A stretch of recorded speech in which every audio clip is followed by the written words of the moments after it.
এত সুন্দর বিউটিফুল কাস্টিংদের সাথে কাজ করার অভিজ্ঞতা যে কোনো আর্টিস্টের জন্য অনেক বড় একটা সুযোগ। তো আমার মনে হয় যে আমি পার্সোনালি আসলে অনেকদিন টাইম দিয়ে আসলে শুটিংটার সাথে ছিলাম। তো শুটিং করতে গিয়ে আসলে রাজ ভাই যে এত সুন্দর একটা বিউটিফুল কাস্ট রেডি করবে এটা নিয়ে আমার আইডিয়া ছিল না। সো আমি পুরো শুটিংটাতে আসলে এনজয় করেছি অনেক।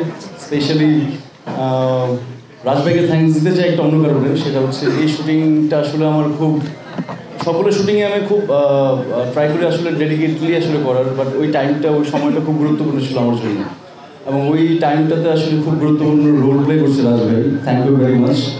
এবং আমার সাথে আমার পুরো টিম আমার ওই টাইমটাতে আমি আসলে মেন্টালি একটা ট্রমার মধ্যেও ছিলাম।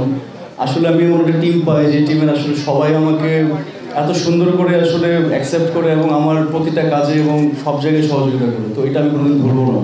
Thank you all, thank you আপনাদের সবাইকে যারা আসছেন। আমাদের জন্য দোয়া করবেন আর ঈদের সিনেমাটা যাতে সবাই দেখতে পারে, এই দাওয়াতটা সবাই দিবেন। Thank you very much.